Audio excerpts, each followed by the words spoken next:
आज हम लोग डिस्कस करेंगे संज्ञा। हिंदी व्याकरण में संज्ञा का अपना एक विशिष्ट महत्व है। अगर संज्ञा ना रहे तो कोई भी वाक्य का कोई अर्थ नहीं होता। हमारे संसार में जितने भी प्रकार की वस्तुएं हैं, चाहे पर्वत पहाड़ हो, चाहे नदियां हो, चाहे हम आप हो, चाहे कोई खाने पीने का पदार्थ हो, आप जानते हो सबका कुछ न कुछ नाम होता है। अगर हम आपस में एक दूसरे को पहचानना या जानना चाहते हैं तो आपस में एक दूसरे का नाम रखे रहते हैं। यहाँ तक कि आप जानते हो कुछ लोगों का घरों का भी नाम होता है। उषा भवन, प्रदीप निकेतन, रामालय। तो घर मकान का नाम, गलियों का नाम, मोहल्लों का भी नाम होता है, जिले का भी नाम होता है, राज्य प्रदेश देश के नाम होते हैं, पेड़ पौधों के भी नाम होते हैं कि ये आम का पेड़ है, ये महुआ का पेड़ है, ये गंगा नदी बह रही है, ये ब्रह्मपुत्र नदी है, ये दार्जिलिंग की पहाड़ी है, ये शिमला की पहाड़ी है, हिमालय पर्वत है, ये गाजरिलो दर्रा है। तो पहाड़ी का नाम, पठार का नाम, पर्वत का नाम, घर मकान के नाम, नदियों के नाम और विभिन्न प्रकार के जंतु और पौधों के नाम, सबके नाम होते हैं। हर वस्तु संसार में किसी न किसी नाम से जानी जाती है। और शॉर्टकट में जान लीजिए कि किसी वस्तु का जो नाम है वही संज्ञा है। अंग्रेजी में आपको बोला जाता है noun is the name of person, place और थिंग। लंबी परिभाषा बताई जाती है। हिंदी में भी वैसे ही वस्तु, स्थान, नदी, पहाड़, व्यक्ति, भाव, पदार्थ का नाम ही संज्ञा कहलाती है। लेकिन हम शॉर्टकट में परिभाषा बता रहे हैं। नाम बराबर संज्ञा, यह संज्ञा जो है नाम है। नाउन इज द नेम, किसी भी वस्तु, व्यक्ति, पदार्थ, भाव का जो नाम हो।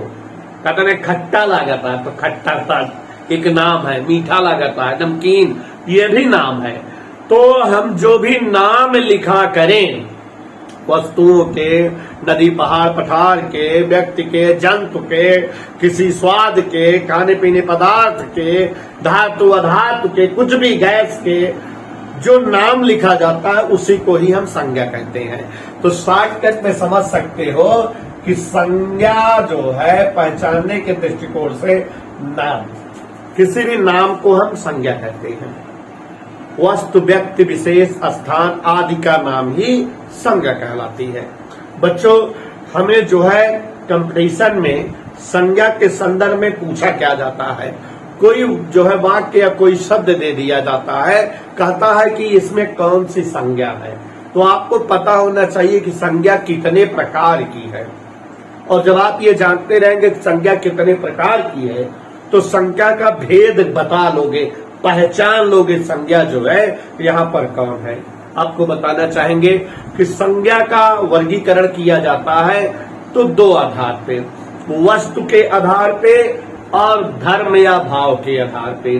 तो संज्ञा को हम जब वर्गीकृत करते हैं, संज्ञा का वर्गीकरण जब करते हैं तो संज्ञा को दो तरह से बांटते हैं। एक तो वस्तु के आधार पर और दूसरा धर्म के आधार पर। संज्ञा का वर्गीकरण हम वस्तु के आधार पर करते हैं और धर्म के आधार पर। वस्तु के आधार पर संज्ञा चार प्रकार की हो जाती है और धर्म के आधार पर संज्ञा का केवल एक रूप है। तो इस तरह से संज्ञा कुल 5 प्रकार की, आप किताबों भी पढ़ते होंगे, कुछ लोग बताते हैं कि संज्ञा जो है 5 प्रकार की होती है। तो वो पांचों प्रकार क्या है संज्ञा के, जरा जानिए। संज्ञा का वर्गीकरण हमने बताया, संज्ञा को वस्तु के आधार पर 4 भागों में बांटा गया है और धर्म के आधार पर 1 भाग है संज्ञा का। वस्तु के आधार पर संज्ञा के 4 भागों में पहली है व्यक्तिवाचक संज्ञा, जातिवाचक संज्ञा, समूहवाचक संज्ञा,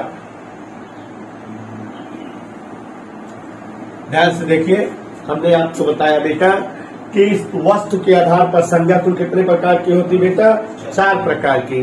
4 प्रकार में व्यक्तिवाचक, जातिवाचक, समूहवाचक, द्रव्यवाचक संज्ञा, और धर्म के आधार पर होती है भाववाचक संज्ञा। और इन सभी का अगर सही परिभाषा बता दी जाए तो आप जो है पहचान लोगे यहाँ पर कौन सी संज्ञा है। व्यक्तिवाचक संज्ञा, जातिवाचक संज्ञा, समूहवाचक संज्ञा, द्रव्यवाचक संज्ञा, और 5वीं है भाववाचक संज्ञा। संज्ञा के कुल 5 प्रकार हैं। एक एक प्रकार संज्ञा के समझिए, जिससे संज्ञा संबंधित क्वेश्चन दे दिया जाए तो आप खट से कर लें। तो देखिए जरा, पहला है व्यक्तिवाचक संज्ञा। व्यक्ति मतलब पर्सन। अगर जो है किसी एक लोग का नाम का बोध होता हो, चाहे वो व्यक्ति का हो चाहे स्थान का हो, लेकिन एक ही लोग के नाम का जब बोध हो तो उसे हम व्यक्तिवाचक संज्ञा कहते हैं। जैसे अर्जुन, जैसे अनुराग, जैसे सीता, गीता, राम, प्रतापगढ़, कानपुर, बनारस। तो यहाँ एक ही इकलौते का बोध हो रहा हो, जिससे जो है पता लगे कि कोई एक व्यक्ति है या कोई एक स्थान है या कोई एक वस्तु है। इकलौते चीज का बोध हो जिस नाम से, वह नाम जो है व्यक्तिवाचक संज्ञा होती है। जिस नाम से केवल सिंगल पर्सन, सिंगल थिंग, एक ही वस्तु या एक ही व्यक्ति या एक ही नदी नाला, एक ही तालाब का बोध हो, तो उससे हम जो है व्यक्तिवाचक संज्ञा कहते हैं। जैसे कह दिए दिल्ली, तो दिल्ली एक स्थान का नाम है, वो एक ही स्थान नाम है, 5 जगह का नाम दिल्ली नहीं है। तो यहाँ पर ये दिल्ली क्या हो गया? व्यक्तिवाचक संज्ञा। रमेश, तो रमेश किसी एक आदमी का नाम है। सुरेश, महेश, गंगा, सीता, कविता, अयोध्या, मथुरा वगैरह। तो इस हिमालय किसी भी एक व्यक्ति, वस्तु या स्थान का जो नाम होता है वो हमारी व्यक्तिवाचक संज्ञा होती है। किसी एक व्यक्ति, स्थान या पदार्थ का जो नाम हो उसे हम व्यक्तिवाचक संज्ञा कहते हैं। जातिवाचक संज्ञा समझिए। जातिवाचक संज्ञा माने जिस नाम से कई सारे जो है समूह का बोध होता हो।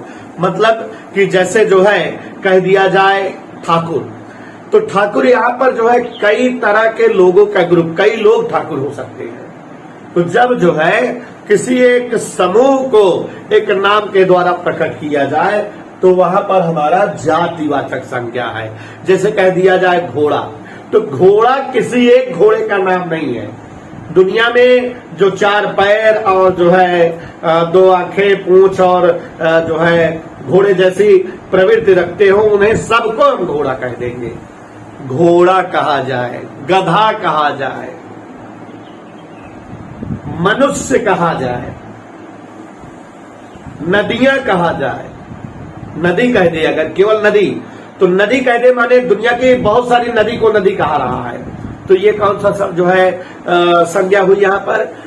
यहाँ जातिवाचक संज्ञा हुई। अगर अभी गंगा कहें, गंगा नदी, तो ये व्यक्तिवाचक संज्ञा है। लेकिन अगर केवल नदी कहें तो नदी में तो गंगा, यमुना जो है दुनिया की तमाम तरह की जो है नदियां आ जाती हैं, शामिल हो जाती हैं। तो जब जो है एक नाम से कई प्रकार के जो है वस्तुओं का बोध होता हो, कई वस्तुओं को शॉर्टकट में एक नाम दे दिया जाए तो हम उसे जो है जातिवाचक संज्ञा कहते हैं। तो जातिवाचक संज्ञा में आप समझ रहे हो, नदी है, पर्वत कह दिया जाए तो दुनिया में बहुत प्रकार के पर्वत हैं, पहाड़, तालाब कह दिया जाए, राज्य, देश, तो ये सब जो है जातिवाचक संज्ञा है। घोड़ा, गधा, बिल्ली, कुत्ता, तो ये सब जो है किसी एक का नाम नहीं है, बल्कि पूरे के पूरे जो है उस समुदाय का नाम है। इसलिए यहाँ पर जो है जातिवाचक संज्ञा है। तीसरा हमारा है बच्चों समूहवाचक संज्ञा। समूहवाचक संज्ञा मतलब कि जब जो है किसी शब्द से पता लगे कि उसमें भीड़ है, कई सारे लोग हैं, समूह में है, वो ऑलरेडी उस नाम से समूह प्रकट हो, तो उसे हम जो है समूहवाचक संज्ञा कहते हैं। जैसे कह दे सभा, कि फला दिन सभा हो रही है, तो जब सभा होगी तो निश्चित तौर पे वहां एक से ज्यादा लोग होंगे। सभा का मतलब मीटिंग चलती है, सभा है, मीटिंग है, ये सब जो है समूहवाचक संज्ञा का उदाहरण है। और भी बहुत सारा उदाहरण आप दे सकते हो। जैसे कह दे कि हमारा परिवार, तो परिवार में कई सदस्य आ गए, समूह में है। जैसे कह दे पुलिस, तो पुलिस एक लोग के लिए नहीं कह रहा है, कई सारे लोग उसमें शामिल हैं, कई लोगों का ग्रुप है वो। तो जहां ग्रुप का बोध हो, परिवार, पुलिस, सेना, समिति, टीम, सभा, तो उसे हम जो है समूहवाचक संज्ञा कहते हैं। चौथा हमारा है द्रव्यवाचक संज्ञा। द्रव्य का मतलब होता है पदार्थ। अगर किसी जो है नाम से पदार्थ का बोध हो, तो कोई पदार्थ का बोध होता हो, न जो है जीव न रहे, मृत चीज रहे, तो उसे हम जो है द्रव्यवाचक संज्ञा कहते हैं। जैसे लोहा, तो एक प्रकार का पदार्थ है ये, सोना, चांदी, नमक, तो ये सब क्या है? पदार्थ है, और इसलिए जो है ये सब द्रव्यवाचक संज्ञा है। और उसके बाद बच्चों हम लोग देखेंगे भाववाचक संज्ञा। भाववाचक संज्ञा से तात्पर्य है कि जब जो है किसी नाम से कोई गुण प्रकट हो, कोई दशा प्रकट हो, या जिस नाम से हम कोई भाव महसूस करें, उसे हम भाववाचक संज्ञा कहते हैं। जैसे नमकीन, खट्टा, मीठा, कड़वा, तो यहाँ एक भाव प्रकट हो रहा है। मीठा मतलब एक भाव है जिसको हम एहसास करते हैं, कड़वाहट भी एक भाव है जिसे हम एहसास करते हैं। तो जब किसी भाव का, दशा का या स्थिति का बोध होता हो, तो उसे हम जो है क्या कहते हैं बेटा? जैसे कहा जाए बुढ़ापा, जवानी, तो ये एक प्रकार का भाव का बोध हो रहा है। तो यहाँ पर कौन सा जो है संज्ञा होगी बेटा? तो अब समझ गए आप सभी लोग, शॉर्टकट पे जानिए जितना आपकी परीक्षा के दृष्टिकोण से महत्वपूर्ण है। संज्ञा, किसी भी नाम को संज्ञा कहते हैं, माने वस्तु, स्थान, व्यक्ति, जीव, सभी के नाम संज्ञा कहलाती है। संज्ञा का वर्गीकरण हम दो तरह से करते हैं, वस्तु के आधार पर और भाव के आधार पर या धर्म के आधार पर। वस्तु के आधार पर संज्ञा का वर्गीकरण चार प्रकार का होता है। पहली संज्ञा हमारी होती व्यक्तिवाचक संज्ञा, दूसरी होती जातिवाचक, तीसरी होती समूहवाचक, और चौथी है द्रव्यवाचक। और धर्म के रूप से या धर्म के प्रकार से संज्ञा है भाववाचक। यह बच्चों समझाया कि जब एक का बोध हो, जिस नाम से इकलौते पद का बोध हो, एक व्यक्ति का, एक नदी का, एक नाले का, एक राज्य का, तो वहां पर व्यक्तिवाचक संज्ञा, राम, सीता, गीता, कोई नाम ले लीजिए, या जो है दिल्ली, कलकत्ता, बंबई, या हिमालय, गंगा नदी, यमुना नदी, कोई एक नाम का बोध हो जब किसी वस्तु का, व्यक्ति का या स्थान का, तो वो व्यक्तिवाचक संज्ञा है। और जब किसी नाम को कई समुदाय के नाम के लिए प्रकट किया जाए, तो वहां पर जातिवाचक संज्ञा। जैसे घोड़ा, तो घोड़ा, कुत्ता, बिल्ली, यहाँ पर घोड़ा मतलब दुनिया में जितने घोड़े हैं सबको कह दे रहा, कोई एक घोड़े की बात नहीं कर रहा है। घोड़ा, कुत्ता, बिल्ली, नदी, पहाड़, पेड़, ऐसा कहे कि जिससे कई सारों का बोध। पेड़ कह दिया तो आम का पेड़, महुआ पेड़, गुलरी पेड़ सब आ जाता है। तो इसलिए कौन सा संज्ञा होगा? जातिवाचक। आपको शब्द देगा, पहचानना रहेगा कि इसमें कौन सी संज्ञा है, तो ऐसे ही पहचानेंगे। समूहवाचक, जिस नाम में ऑलरेडी ग्रुप दिखाई देता है, कई सारे लोगों की भीड़ जिस नाम में ऑलरेडी दिखाई दे, सभा, टीम, पुलिस, परिवार, मीटिंग, लागत है कि मैं ढेर सारी जो है वस्तु या व्यक्ति का ग्रुप है, तो उसे हम समूहवाचक संज्ञा कहते हैं।